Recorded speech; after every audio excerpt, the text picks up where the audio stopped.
रात के ठीक 1:30 बजे रहे थे।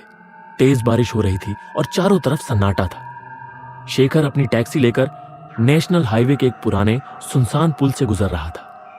बारिश इतनी तेज थी कि सामने का कुछ दिख नहीं रहा था। तभी हेडलाइट की रोशनी में शेखर को एक लड़की दिखी। वो सफेद कपड़े पहने बारिश में पूरी भीगी हुई खड़ी थी। उसके हाथ में एक बड़ा सा चमकता हुआ लाल सूटकेस बैग था। शेखर ने गाड़ी रोकी और शीशा नीचे करके पूछा, मैडम, इतनी रात को इस तूफान में आप यहां क्या कर रही हैं? कहां जाना है आपको? लड़की ने कोई जवाब नहीं दिया। बस उसने अपनी ठंडी और गहरी आंखों से शेखर को देखा और पीछे का दरवाजा खोलकर बैठ गई। लड़की ने सूटकेस को गाड़ी की डिग्गी बूट में रखने के बजाय अपने पास पीछे की सीट पर ही रख लिया। शेखर ने ध्यान दिया कि वह बैग बहुत भारी था, जैसे उसमें कोई बहुत वजनी चीज भारी हो। गाड़ी आगे बढ़ी। शेखर ने पीछे के कांच से देखा। लड़की एकदम चुप बैठी थी, बिना पलक झपकाए बस उस लाल बाग को घूर रही थी। तभी गाड़ी में एक अजीब सी साड़ी हुई बदबू आने लगी, जैसे कोई चीज अंदर ही अंदर गल रही हो। शेखर ने पूछा, मैडम, कोई अजीब सी महक आ रही है और आपको कहां उतरना है?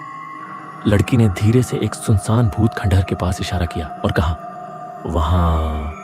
उसके बोलते ही शेखर के जिस्म में सिरहन दौड़ गई, क्योंकि उसकी आवाज ऐसी थी जैसे कोई कुएं के अंदर से बोल रहा हो। गाड़ी खंडहर के पास रुकती है। लड़की बिना कुछ बोले उतर जाती है और अपना लाल बाग वहीं सीट पर छोड़ देती है। शेखर चिल्लाता है, मैडम, आप अपना बाग भूल गई हैं। पर जब तक शेखर बाहर निकलता, वो लड़की अंधेरे में कहीं गायब हो चुकी थी।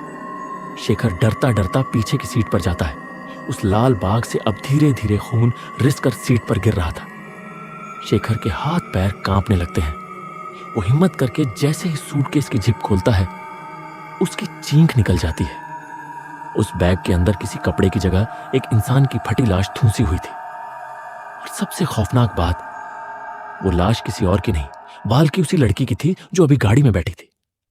शेखर डर के मारे पीछे हटता है। तभी पीछे से दो ठंडे हाथ शेखर के गले को जकड़ लेते हैं। शेखर पीछे मुड़कर देखता है तो वही सफेद कपड़ों वाली लड़की उसके सामने खड़ी थी, पर अब उसका चेहरा पूरा भयानक हो चुका था और आंखें बिल्कुल सफेद पतली।